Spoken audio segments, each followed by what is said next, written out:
David. David wants to make an announcement. But we better start. So,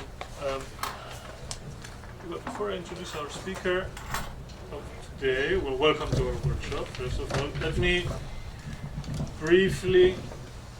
Actually, most of you already know about this, but we'll send out a call today. It's a call for applications for the BATS Graduate Fellowship in Holocaust and Genocide Studies. So I'll pass this around if you want to take a look. You may be interested in applying, you may know somebody, a grad student. It's not for income, it's for second year students, so those who are in the first year can already apply for it. So I'll put it over there and just hand it out.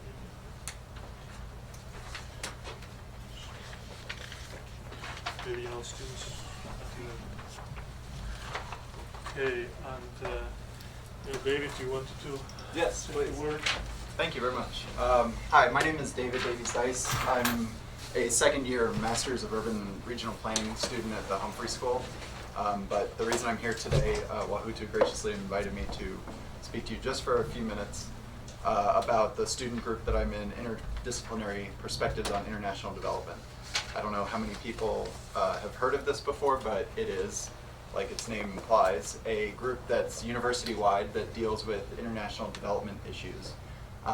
We are, the vast majority of us are master's level students, but there are some doctoral people involved as well, especially from applied econ, and we are always looking to get more people involved, which is why I'm here today.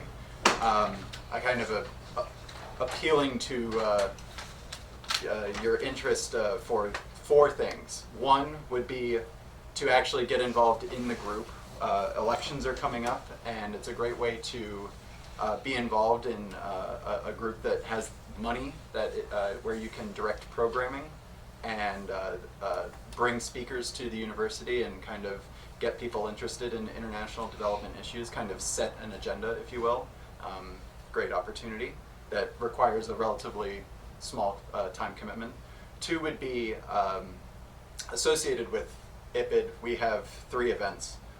One is a journal, Reconsidering Development, and it's an online journal that's reactivating this year after a couple of years of being dormant, and it's a great opportunity for people to get published. Definitely not a very prestigious level, but something that you can do to kind of, I would consider kind of like training for more prestigious publication. And it's very good opportunity. You can submit to the journal, but you can also serve as an editor to gain experience in that realm too. They're always accepting editors, assistant editors, and so that's a great opportunity. 3, we have the Student Speaker Conference that comes up every, I think it's going to be the end of April. And this is an opportunity, and this is open to really anyone, but we encourage master's and doctoral level students to present work, research they're doing, usually 5, 10, 15 minutes. You presented, right? Yeah, Last year. Great opportunity, very informal, doesn't have to be super, you don't have to be that prepared. We've had a wide range of submissions, and it's a lot of fun, food, and if you are chosen to speak at the conference, you also kind of get a tie-in to be represented in one of the journal editions as well. And then the 4th thing is the new IPID grant program, where we are awarding 3 $1,000 grants, which may not seem like a lot of money, but you kind of cobble that kind of funding together, and it sometimes adds up. And these are available to graduate and doctoral level students who plan to work, study, research abroad in 2014. And that information, like I said, there are only 3 grants available this year because it's our pilot year, but we're hoping that it is successful, and so we are encouraging applications. The applications will be due March 14th, and there's more information if you, I have some information back there that you're welcome to pick up. I'll leave that there, just about IPID and about the journal, but you can Google IPID UMN, IPID UMN, or Facebook us, and you'll find our information on our website. So I don't know if you have any quick questions, but I don't want to take up any more of your time. So I know you have more important things to get done. Okay, well, thank All you right. very much. Thank you very David. much. Have a good one. Thank you. Well, let me introduce Verena, our presenter today. Verena Stern, she is the BMWF Doctoral Research Fellow in the Center for Austrian Studies here at the University of Minnesota, and doctoral candidate in the Department of Political Science at the University of Vienna. Her latest publication is Bodies That Splatter, Feministische Anrufungen, Performativität und Körper in Quentin Tarantino's Death Proof. I don't know how to translate it. Anrufungen? Performativity? Interpolations. Sorry? Feminist interpolations? Okay. Feminist interpolations, It's not performativity and bodies in Quentin Tarantino's Death Proof. She is currently writing a dissertation on the migration of undocumented refugees from Somalia to the European Union, and her research interests include human rights, law, agency, and transnational migration. So thank you, Verena, for presenting today at the workshop, and we're looking forward to hearing from you and to a fruitful discussion. Thank you. Thank you so much for having me here, and thanks so much for your time, because I will need your feedback and your comments, and I really appreciate that you could make the time to come here. So, first of all, this may not come as a surprise, but my first language is not English, so if there are any language barrier problems, please just ask right away, and if something's not definitely clear what I'm trying to say here. Also, I would suggest that we keep the discussion open from the beginning, because Lisa, and I guess Sharon, you have to leave early. No. Okay, so I Right thought, at 4. so I thought maybe if you have comments you wanna put into the discussion right away, that's perfectly fine. Just interrupt me and say whatever you want to comment on. So now let me come to the topic of my presentation today. You all saw the title, Ungrievable Lives, Dealing with Dimensions of Mass Violence in Somali Transnational Migration. This is kind of a playful way to trying to link the category of violence with my initial dissertation project, which is a case study on Austria and Spain, and deals with the agency of undocumented refugees from Somalia to the EU. Both of the projects are at a very early stage, so I'm trying to come up with some suggestions here, and I'm really looking forward to your feedback and comments. So let me explain briefly how I got interested in the topic, since I, as you heard, come from political and feminist theory and film and cultural studies. So I was working at the Human Rights Department of the Students' Parliament and also active in the field, but I never really thought about considering a topic like that until last October, where a Somali community in Vienna formed as an organization with a spokesperson, something like that, and they gathered in front of the parliament for 3 days to make to draw attention and focus on the situation of Somalia and Somali refugees in Europe, and especially in Austria. So I was there and talked to the people, and I wished I knew that I would make a dissertation out of it, because then I could have used it for interviews or observation or something like that. So anyway, I talked to the people and their conditions and situations, and I didn't know a whole lot about Somalia, so I just gathered that information in the last couple of months. And they started talking to me and telling me their stories and where they came from and how they landed in Austria. And it was kind of interesting to see their journeys and to see how they experienced violence from the beginning, like not only in the country where they fled from, like Somalia, where we have this clan-based failed state sort of violence, but also on their journeys to the EU, and then in the EU itself. So it kind of unfolded as some sort of a threefold dimensions of violence approach to me, that there are different sorts of violence, and I wanted to figure out what shapes them, how do they transform, and what's affecting that.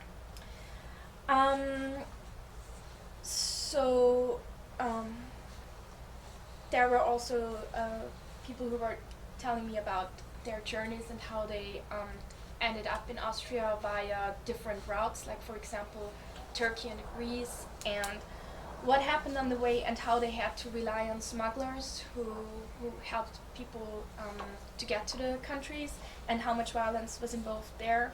And one woman who had her gut was opened in Lebanon, and she had to move on to Turkey until she got help, and then she moved on to Greece to finally enter the EU.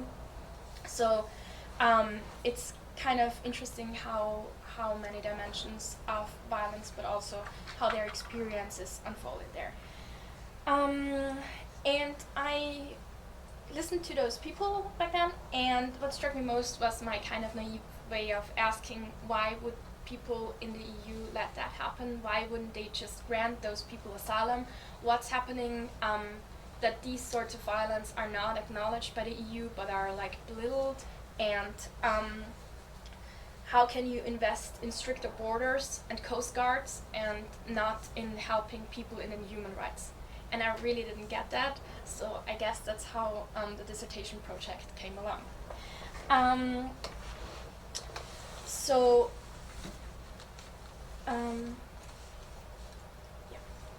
I'm trying to figure out why the construct of an in-group as the EU is so important for the EU, and why it has to rely on aliens, like everything that's beyond the border, especially in the south. So what I'm trying to do here is, did you see all those news reports on boats that were sinking or like made to sink? In the last couple of months there were many of them. Some made it to the news, some didn't. Most of the time there were people fleeing from the Horn, especially Eritrea and Somalia.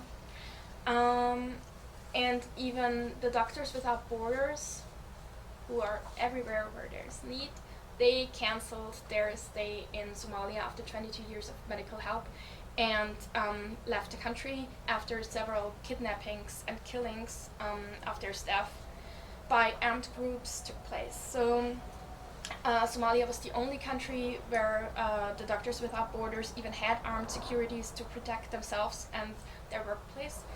But after all those occurrences, even they left. And so it's no wonder that also a lot of people flee from the Horn and try to make it via boat. What you saw was people trying to reach the European border, mostly via different routes. One of them is via Malta and Lampedusa, which is an island in front of Italy. So they try to make it to the European soil, but the Coast Guard is eager to prevent that, and also is using violence to not make that happen.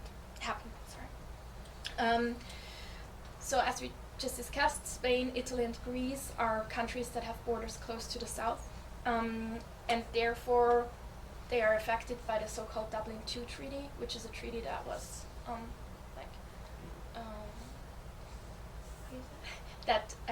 was presented in 2003, and says that refugees that seek asylum have to be sent back to the country where they first entered the EU. So countries like Italy, Greece, and Spain are opposing this law because now they seem to be the ones dealing with the problem of immigration, and you can also see that in terms of detention camps, and the way they treat people. So what that means is also for the refugees being sent to European periphery, where they have no perspectives and mostly homelessness, no protection, detention camps, etc. So that's not of a lot of help for refugees fleeing there, so they try to flee again to the western or northern parts. So here comes the point of what I'm asking. What kinds of violence can we extract from all these information, and in what ways does violence shift when it crosses borders? And what is grievable life in that context? And is there a connection to the nation state? So Hannah Arendt wrote in her book on violence that no one engaged in, this is a quote, sorry, no one engaged in thought about history and politics can remain unaware of the enormous role violence has always played in human affairs, and it is at first glance rather surprising that violence has been singled out so seldom for special consideration. So following that, and for that project, I try to single out the violence part of this, and I'd like to see it as a crucial point and common theme in this context. So I would point out that violence in my research is threefolded, as I said before. There is the violence of armed groups, and the violence that takes place in Somalia. Most famous of it would be Al-Shabaab, this terrorist group, but there are also very different and multidimensional ways of how violence and armed groups are acting there. In the context of a failed state, which we could discuss, then the violence on the journey, with that you have to rely on smugglers, that you're vulnerable in general because you have nowhere to hide, you're exposed to all those, everything that surrounds you. And then there's violence in the EU, and I state that there's this institutionalized racism that always comes along with physical, but often structural violence, by harm that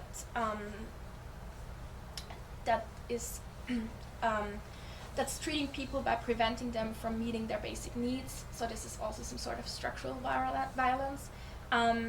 Sometimes it goes along with direct violence, and this is more like a Johann Galtung definition of violence. I don't know if you have heard of that, and I would like to know what you think of this sort of definition of violence.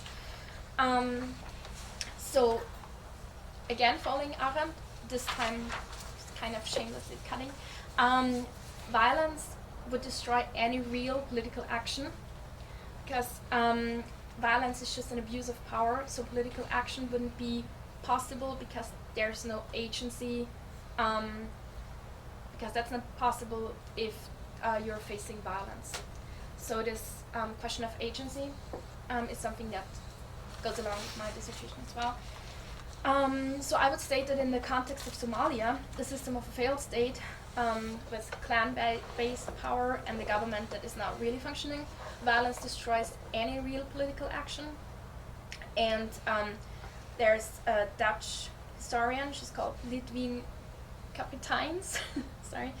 She suggests that the end of the Siad Barre regime in 91, which was ended by armed uprisings and formed groups, and therefore the state collapse.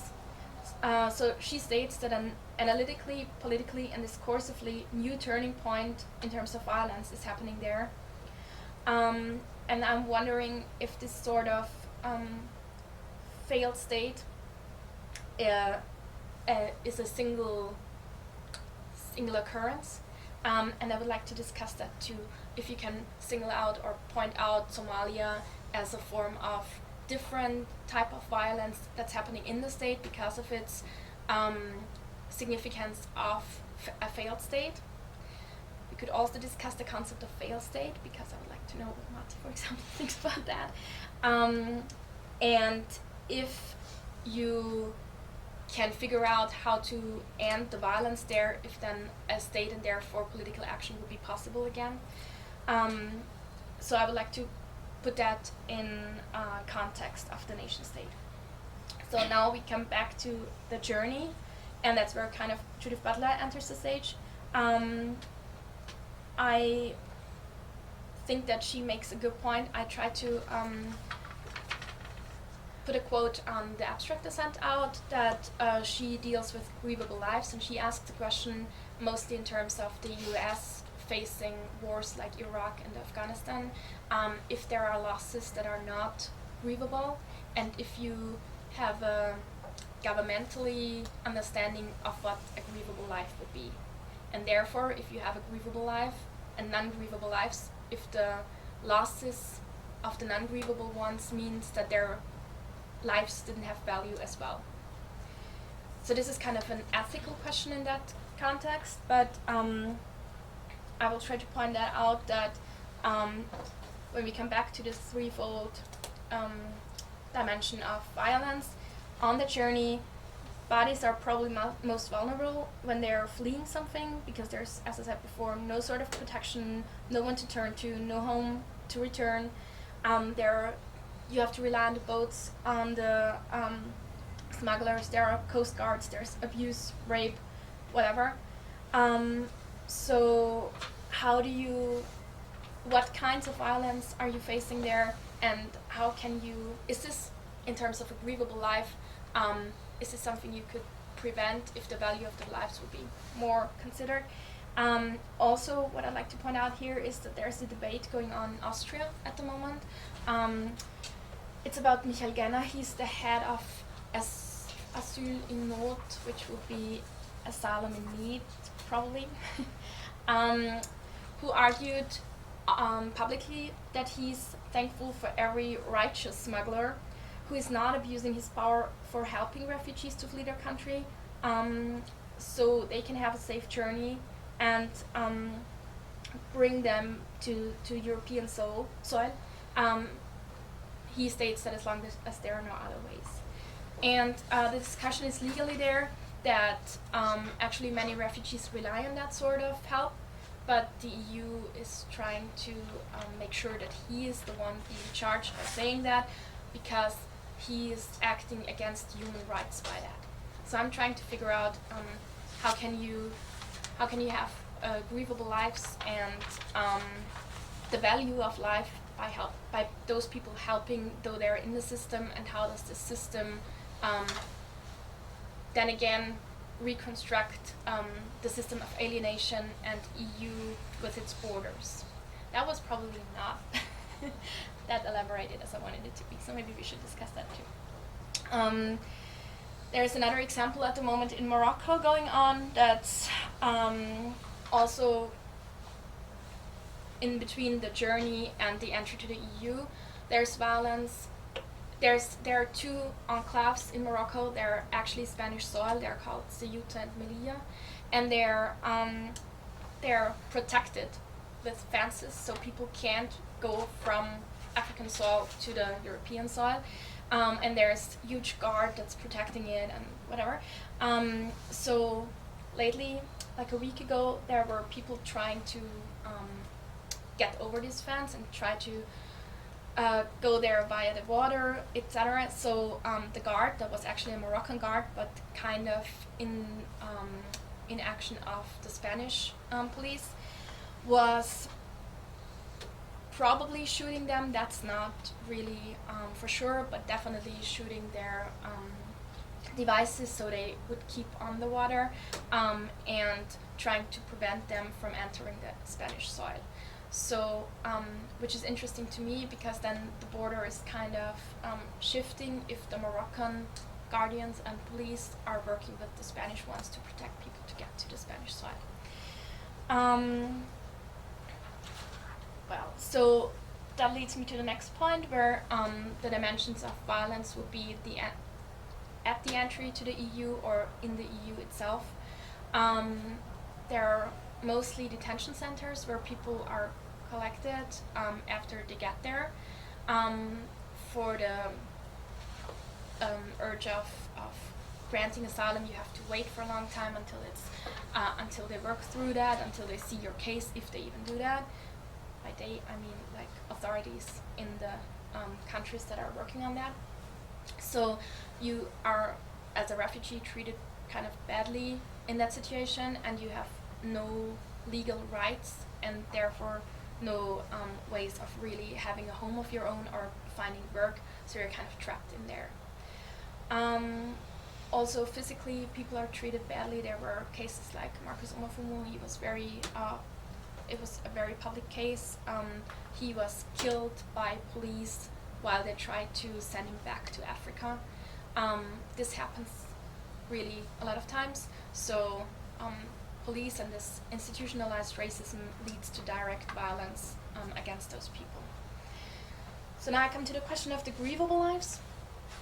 Judith Butler argues in Frames of War and Precarious Life that people or countries do make a distinction on what a grievable life, whose losses mourned would be, and what losses and therefore lives do not matter.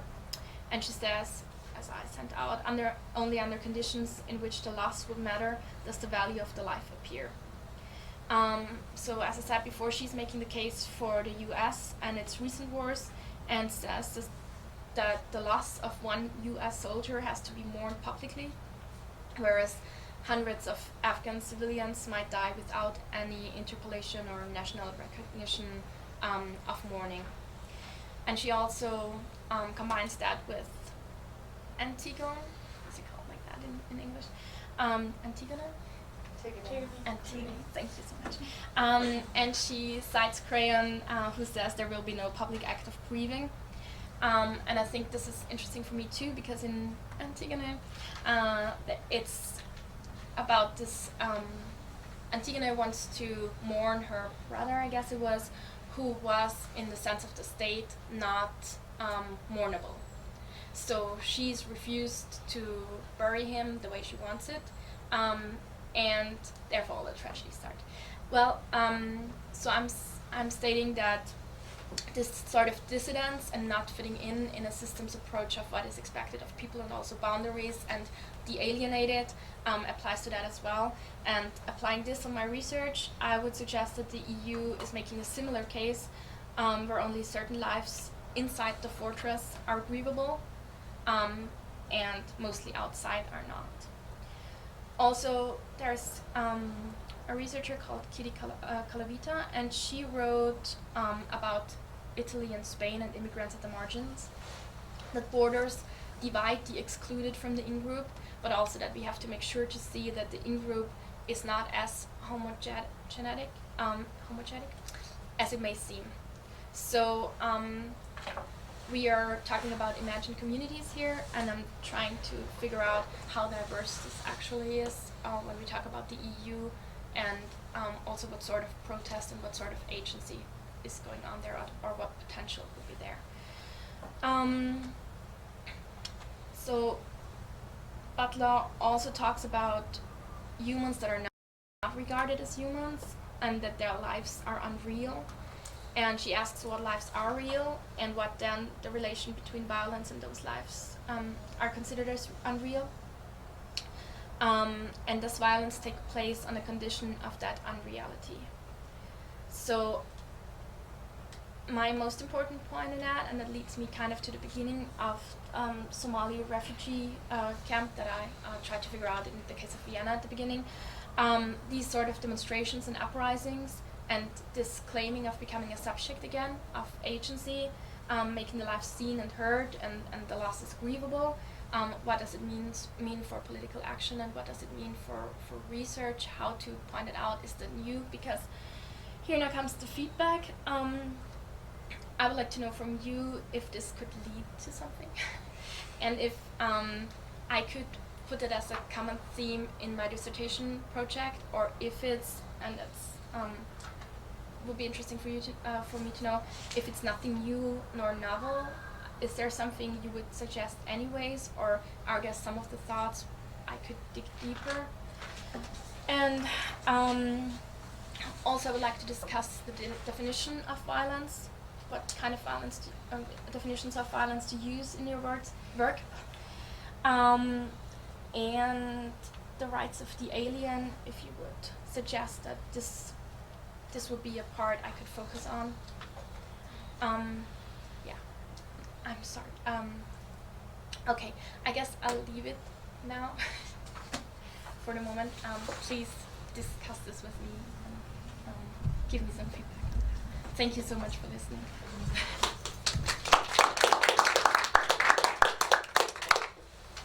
Thank you, Verena. Thought-provoking ideas. So the floor is open. Comments and feedback.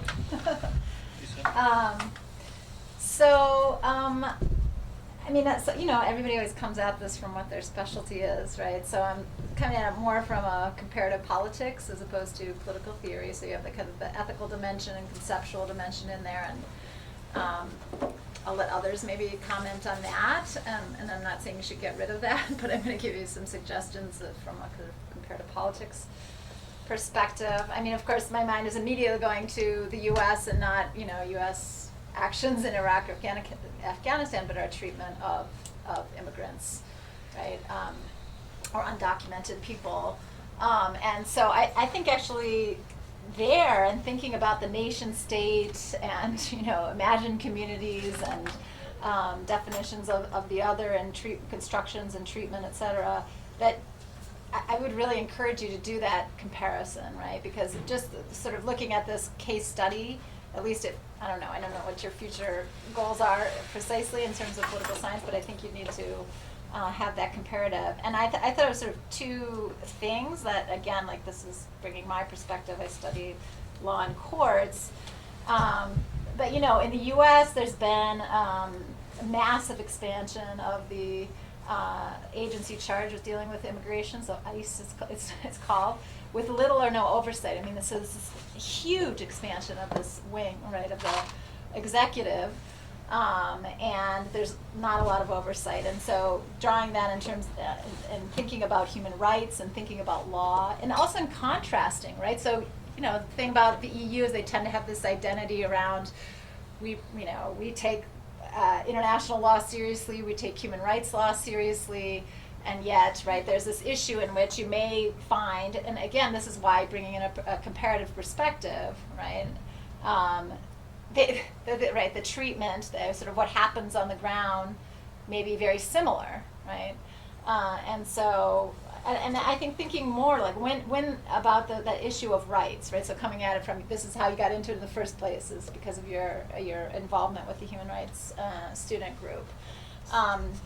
What makes human rights meaningful, right? So we can all agree that we all, have rights in theory. We're all created equal and we're born with these rights, but without remedies, right? Do we really have rights? And so how and when do those remedies become effective? And in particular in these situations, right? So positive rights within a nation, there's already challenges there, but when you start treating, sort of people who are outside the construction of the nation state, can the domestic agencies that are charged, even with, right, who are the border guards in Ceuta, these are, imagine they're Spaniards, right? What kind of training do they have? Are they, do they identify primarily, I guess, is with Spain and the Spanish state, right? So, all these kind of, empirical questions, right, about who these people are who are actually enforcing. So it's great to think about the concepts and grievable versus non-grievable lives and things, but how would those concepts be operationalized by the actors on the ground who would actually give meaning to the rights of Somali asylum seekers?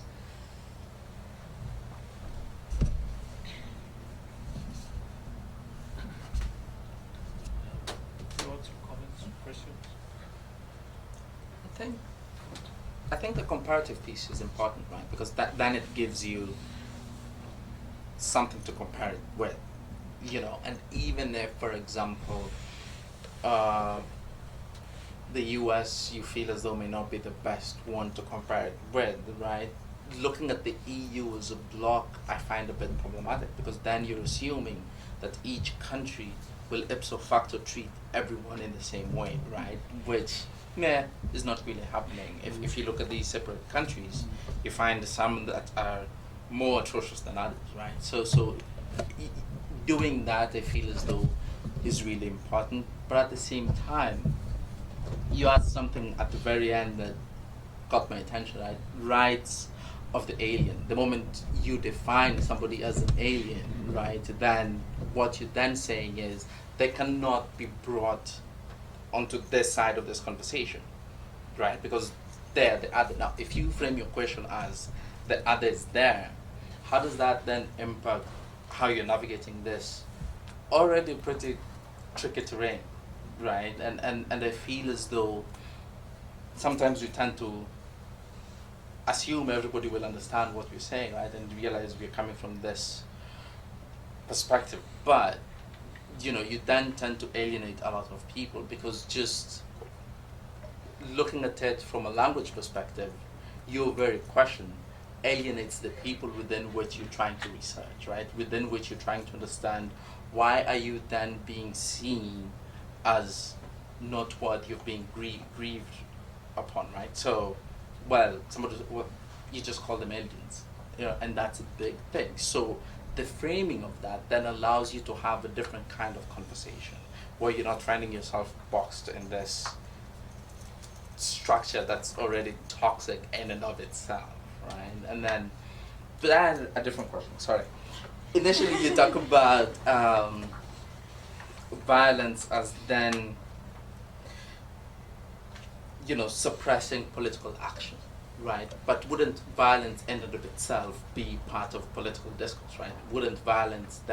Can violence be defined as those folks, as Al-Shabaab, are not crazy in what they're doing, right? They're using violence as a tactic to get to where they're going, right? So for them, violence is the political action, right? To get to a political state that they want then to have, to get to this utopia that they think should be had, right? And that's a very different conversation, because then at the same time, what faction of Al-Shabaab are we talking about here exactly? Are we talking about the earlier versions of Al-Shabaab that was a bit different from the Al-Shabaab we see now, that is quite willing, for example, to go into Nairobi and bomb the hell out of Nairobi, right? That's a very different kind of Al-Shabaab. Now, how does this work? I feel as though you need to make those delineations so as you're not talking in these broad terms and bringing it into, if violence suppresses political action, what political action am I talking about that is being suppressed, right? Because technically speaking, you'll find people that say, well, violence is a form of discourse for some of these people because they've gotten to that point where they cannot get their message across. Now, how does that play out if it's the oppressed resorting to violence? Is it the same way as the oppressor resorting to violence? And are they targeting the same thing? Sorry to complicate it. Mm-hmm.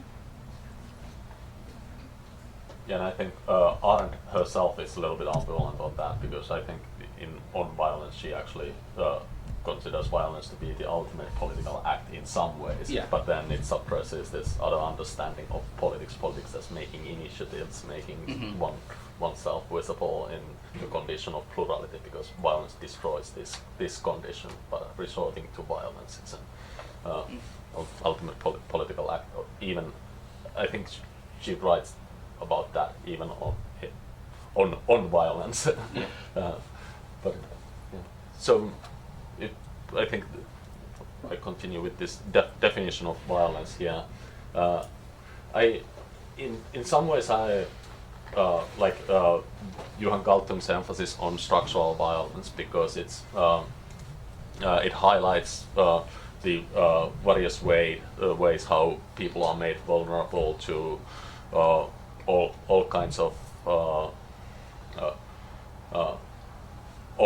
ills that could be easily avoided. So it's in a way it might be an emancipatory tool when we use it to describe violence experienced by certain populations. But I think Galtus's concept is also problematic because it tends to hide the agency behind violence, and how Galton used structural violence was meant to criticize. He used it to describe problems like malnutrition, lack of and children dying to easily preventable diseases and things like that.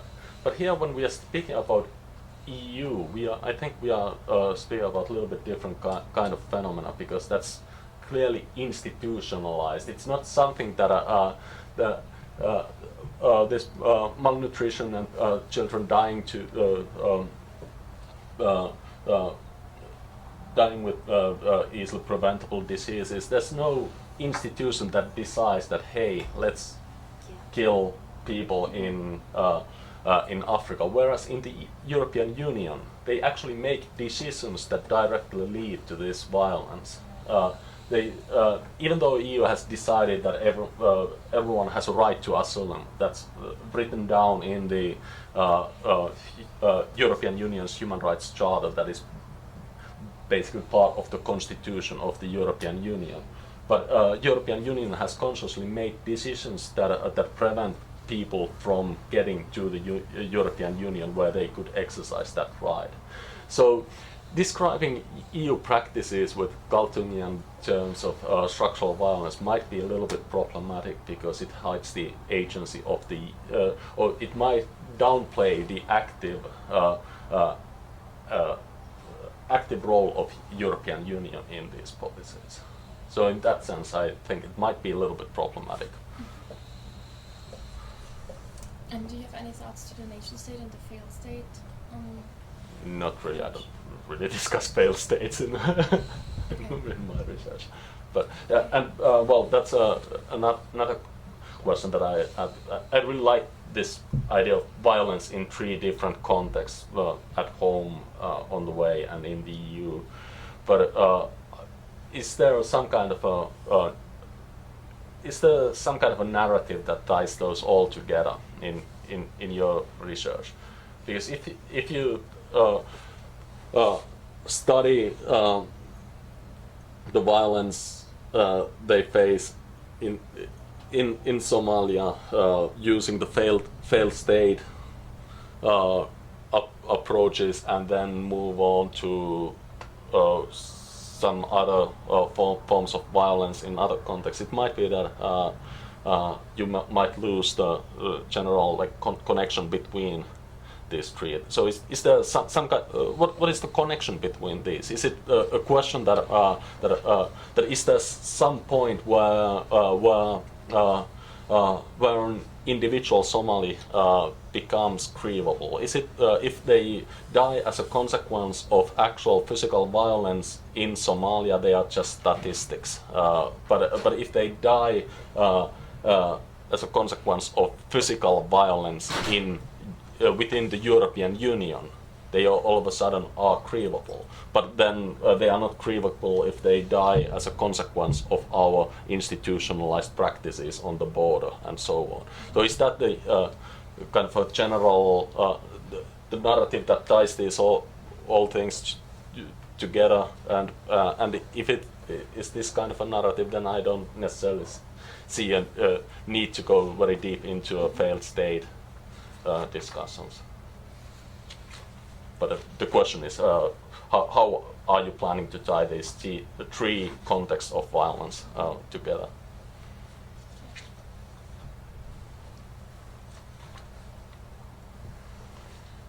Any other comments? You want to respond to some of these, or continue? Well, so I had sort of had that same, after I spoke before, wrote down. I think sort of analytically that these 3, unless, there is a compelling narrative that links these together, I think it's very difficult to have like a frame that will tie them all together, because it is, right? So different analyses of failed states and what produce the consequences, what is even just conceptualizing a failed state. So I think that, I would advise you to maybe choose one of these, or to figure out a way that you can compare, right? So I started out my comments before saying you need to compare something, right? So one possibility would be to bring in the US, as I said. Another possibility would be to somehow find a common frame through which you can look at these, but I don't think it's by going into these different literatures, because they're too different. Or another idea is, is there something, so you're focusing on Somali asylum seekers, but, there are other groups too. So that might be another possibility, right? Or to compare across time too, right? So bring something in that isn't just focusing on this one group and, their experiences as one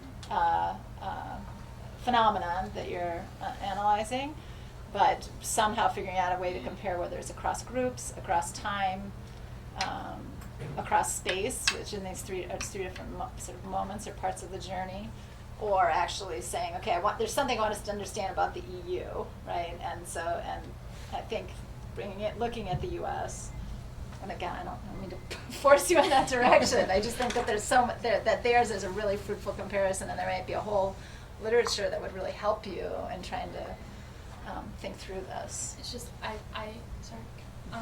did it at the beginning. Like I started out trying to compare the EU to the US in terms of that, and advisor told me I can't do that because it's way too different. Like there's this completely different approach to history. It's different. Like immigration history is completely different. The setting is different. The agendas are different. So you can't compare that. So I thought, A lot of okay, the outcomes are very Yeah. similar, though, Yeah. right? All And the it border seems like a perfect practices. thing Yeah. to study, right? Yeah. So, Yeah, In terms of your research question, it does make a lot of sense. Yeah. It's regardless of history. If I may comment something on because you mentioned the Spanish case, and what's interesting also for Europe, which is a failed union. So to look at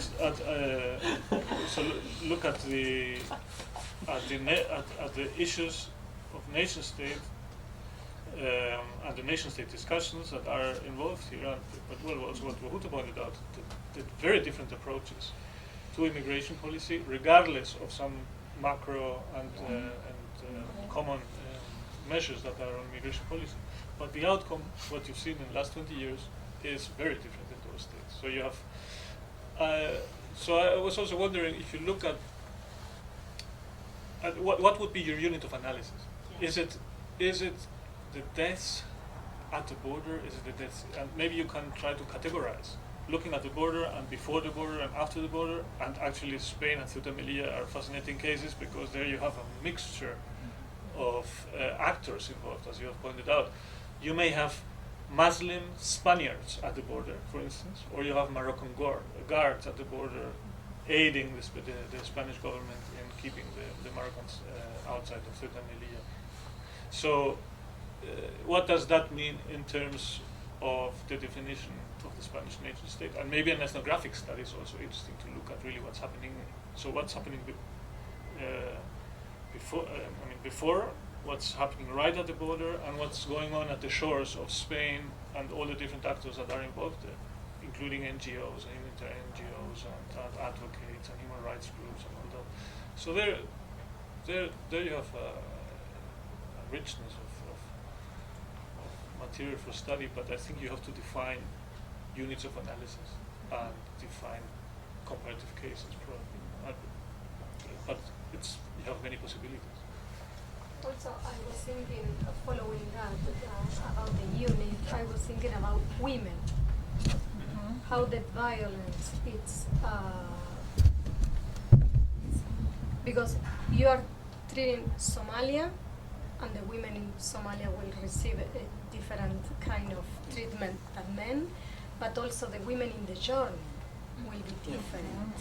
And also, I would assume, I don't know, if in Spain also the women will be, that women, okay, the other, will be treated different than the men crossing.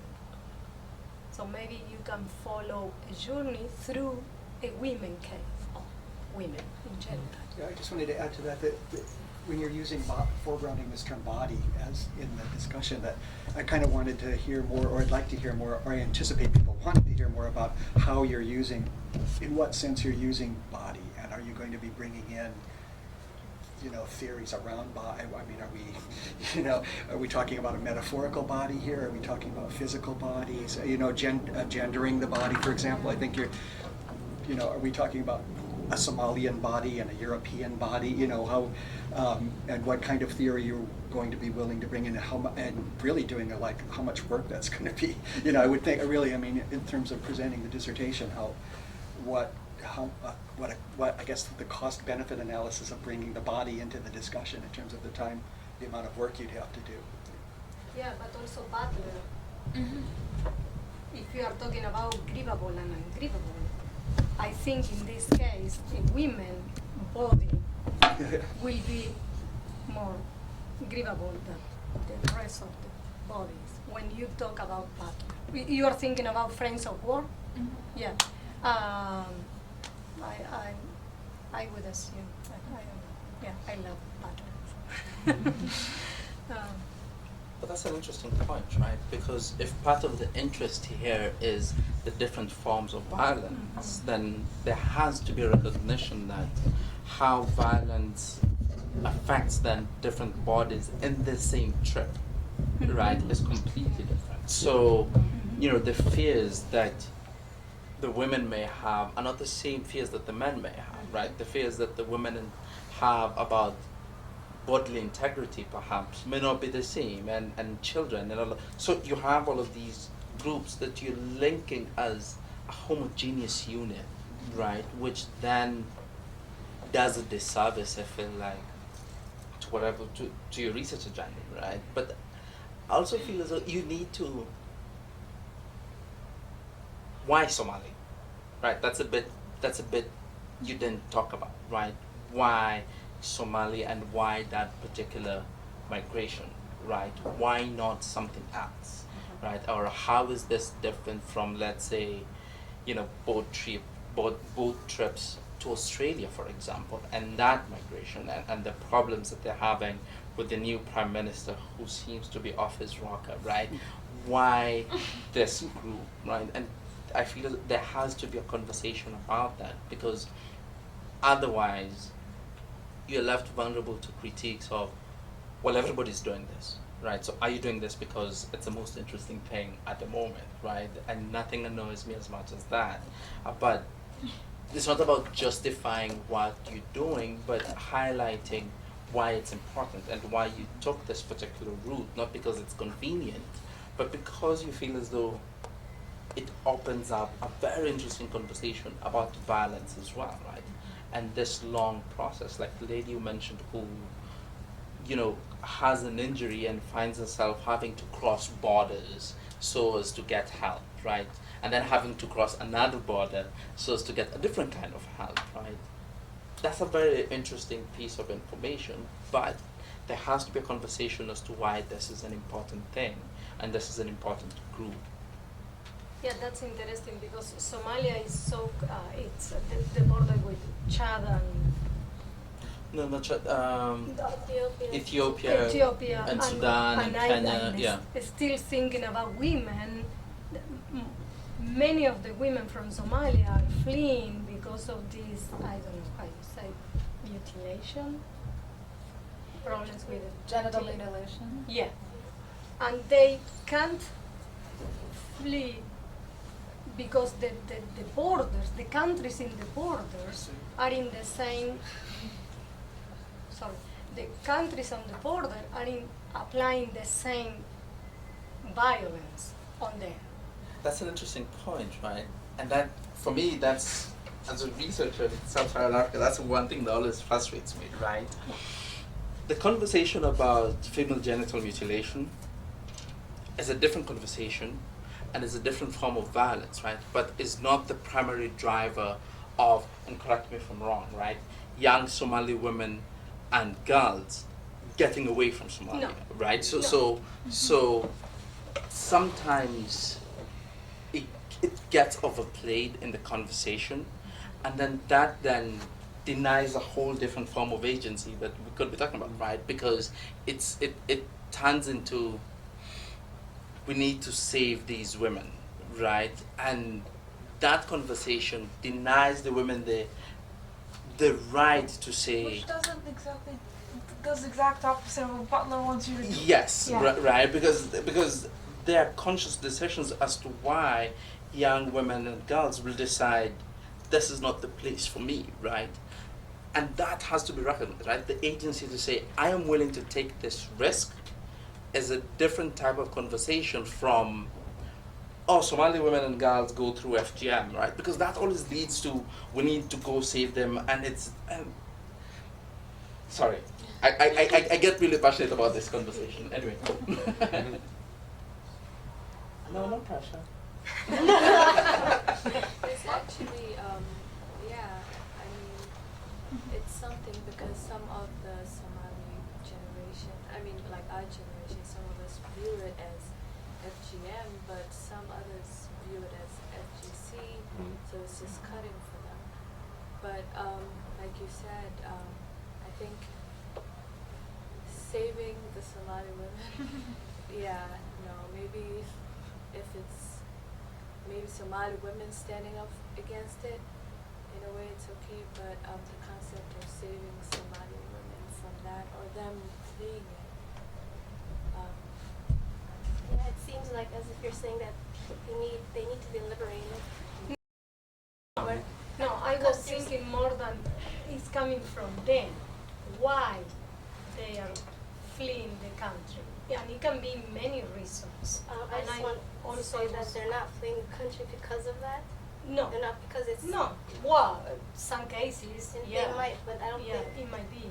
it might be, but I don't think it's like underlying fact of No. why they're doing it. No, but also I was thinking about the closest, because he was pointing about why Somalia, and maybe one of the reasons is a shorter journey to get into Europe.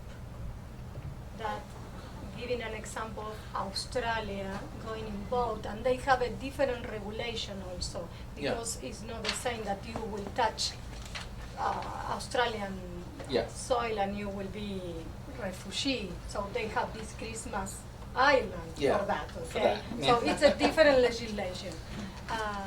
Yeah, that was. Verena should be part of this. Sorry. Maybe we It's should really get- interesting. Yeah. No, you're right. And it's like I'm not jumping on this because it's like the most fashionable thing to do at the moment.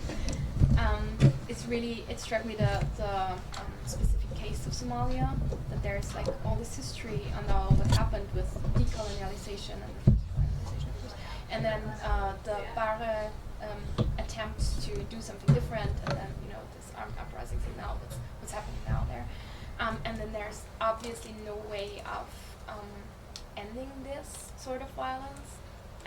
And what struck me there was the stories that fleeing from violence like that led to even more violence in some sorts, because the salvation or whatever that was kind of attempted never came, because by all these other forms of violence, it was just somehow added to the experiences people had before.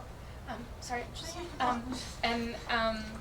and that was the interesting part in that, like, and since it's a failed state, and government is, for me as a political scientist, somewhat important.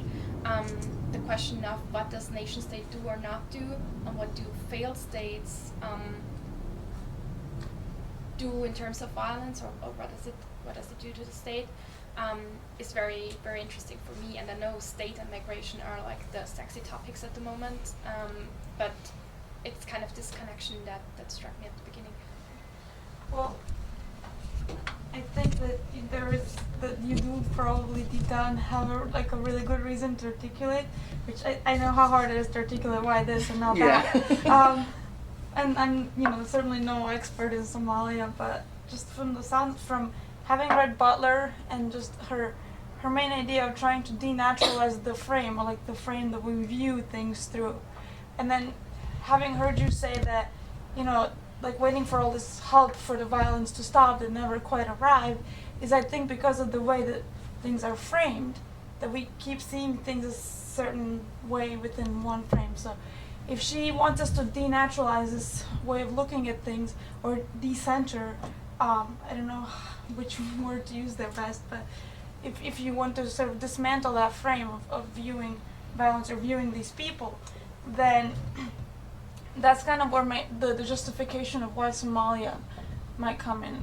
Like does this following this community through their immigration process sort of give you a different frame than say we look at other populations, or the way we look at other non-Western populations, other lives? So where I was going with this. So I guess that would be sort of, to me, like I would ask myself, is there something in this sort of dismantling this frame that we can find the answer into why you're following, which I do think that you have something there, but as you said, this health that never arrived, these human rights never quite got to be, because we never look at it differently, because we latch on to things like genital mutilation, because we're like, we need to save them, sort of like what Spivak was talking about, like let's get away from we need to save these brown women from other brown men, or and instead of reframe that, look at it in a different way. I hope I'm being somewhat clear. I don't know. Yeah, I think this all kind of could come together in an analysis of what kind of violence is grievable in which context? So do we how does when does a victim of violence become grievable in the European space, kind of? How does it change from one context to another between the violence at home, on the way, and in the EU? What is actually recognized as violence in these three contexts, and what might be the kind of colonial biases in colonial and even racist biases in those practices of recognizing violence, and what are the big blind spots that how European Union that is actually responsible for a lot of violence within its borders and especially on its borders is trying to suppress its own agency and responsibility for that violence, and therefore it's rather easy to understand why this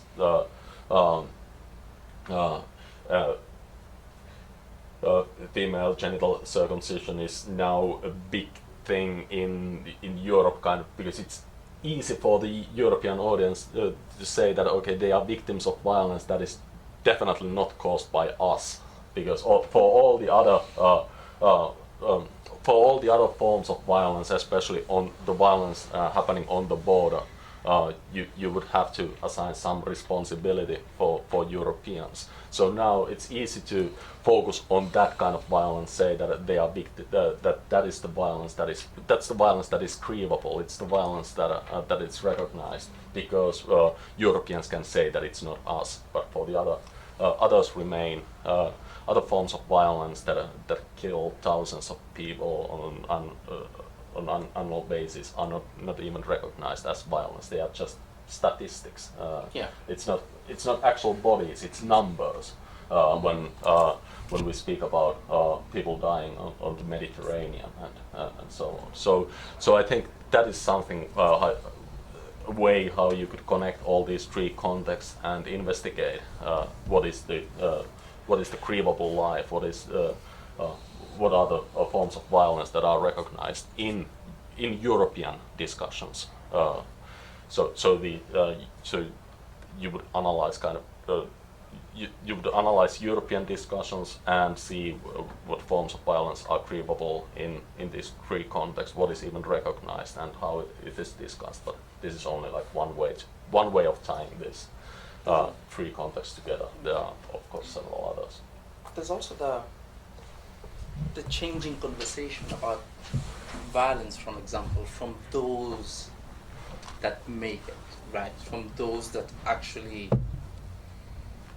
make it through the asylum system, right? And become recognized as asylees, right? So that's the conversation of the Somalis that get on a boat, make the trip, make the trek, right?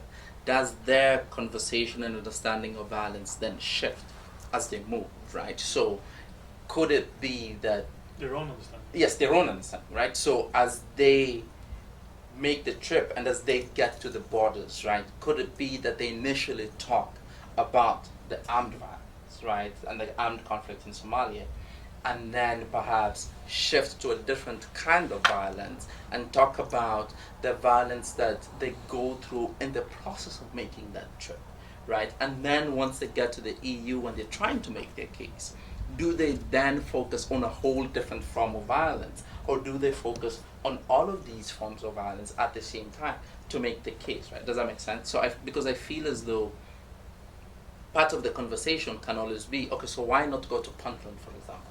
Why not go down to Kenya? Why not go to Eritrea? There has to be a reason why this trip is being made, right? And in that particular way, I feel as though there has to be a constant conversation to justify the trip and to show how bad it is for people to make that choice, right? So are we having different conversations happening here at the same time that we may not be cognizant about and may be important to the conversation, right? So how do they explain their experiences?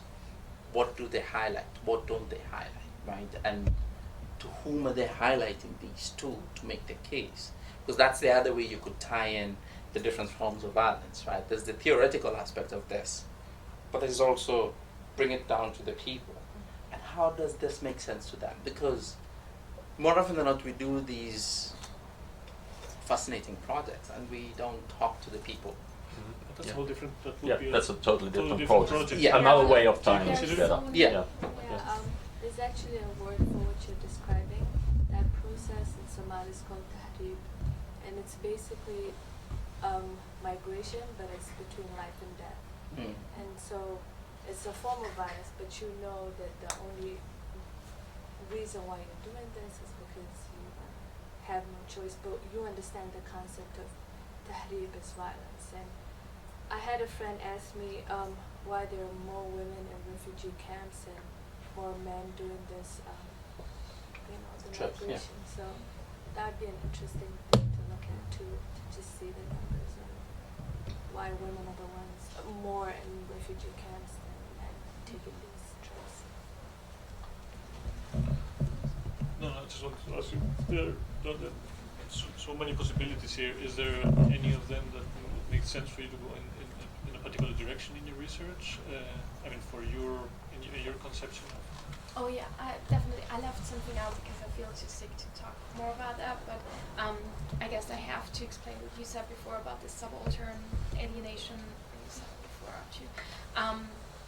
I also have some stuff about how do you speak in those terms without reproducing the terms, but also acknowledge that they're a real factor for, for agency for someone else. Like it's affecting someone because they are alienated. So how do you work with that without reproducing it? And I actually like the word alien because it's this othering and this foreign in one word. So I think it makes it kind of clear. I just wanted to say that I thought about a lot of those things. And then my problem is, in considering what I'm going to do, I come from this theoretical standpoint and I'm trying to now switch to something that's quite real, and it's hard to do that, and it's hard to find the data and to find the real problems. I get the intellectual problems behind that, but I can't.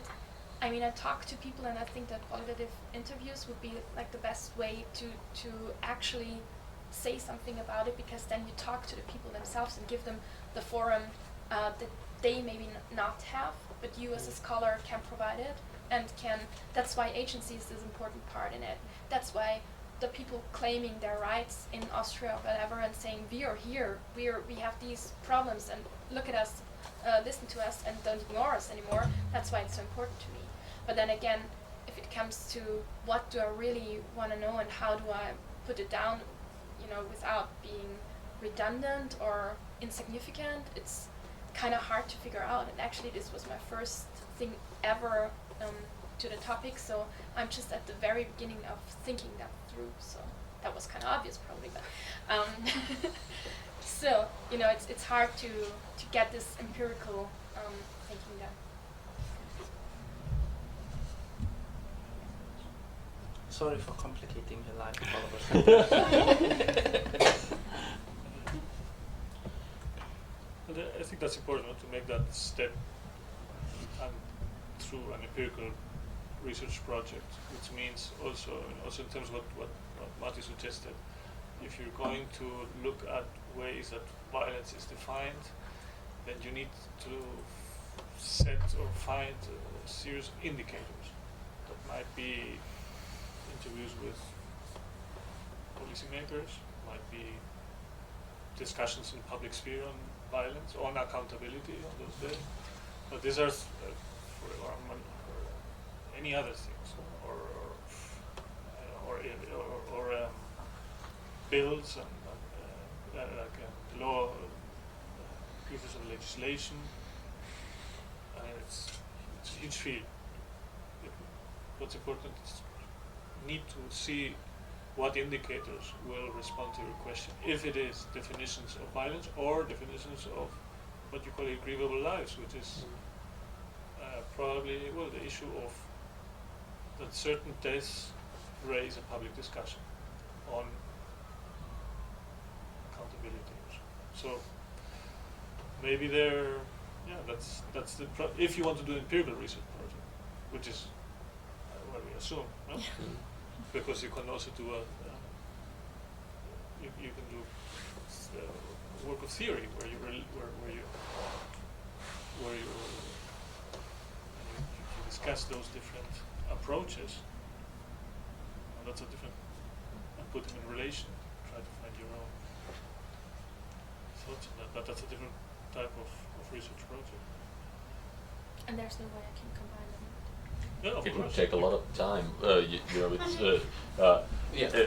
I think studies that are able to combine those two perspectives, which we had discussed, my European easy way, you know, studying the documents produced by the European Union, studying European public discussion and what are the biases and blind spots in those, or then the more hands-on concrete thing, engaging with the individuals who have actually moved through these three contexts and talk about their experiences and so on. So I would say that those are two options, and the third option would be to do both. It takes a lot of time. It might be difficult, but if you are able to do both empirical studies, one with the real individuals and the other with the European public discussion, and that might give you a basis to really show how the European policy level is, for example, totally blind to the experiences of people actually moving from one context to another. So in that sense, it might, if you have enough time, if you have the funding, and if you are able to do that kind of a study combining those two, I think it would be really great. But I think everyone also agrees that doing even one or the other is sufficient for a PhD. Yeah, that's a lot. That's an emotional investment, right? Because you're moving from, let's say, just dealing with documents that are in black and white, right, and going, well, this is horrible, and then having to deal with human beings, right? And for me, it's fun. Don't get me wrong, I love it, but the emotions in it, right, and the fact that you quickly realize that you could spend a whole year talking to people and going through that process, and then sit there and analyze those things and go, well, that didn't help me much, right? And then have to shift completely to something else, right? And it's emotionally, I feel as though sometimes, yeah, you have to be ready because you don't know what will come from this side. You see, if it's just statutes, it's easy to go, well, this is in black and white, this is here. But if you want to combine that and, let's say, the other stuff like interviews and all of these things, or with the more theoretical stuff, then it's a whole different kind of ball game. And it comes to personally, what do you feel like you can handle within your time frame, right? Or what is achievable within your time frame for your dissertation, and then go into, okay, in my first job, as I go through the job process, I can add this onto the other conversation, right? So it's just, it's time consuming and it's emotionally draining. If you can take it, oh, absolutely, I think you'll have a wonderful piece of document, right? Thank you so much for thanks. Thank you.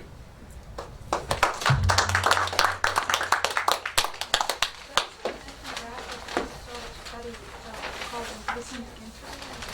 Is that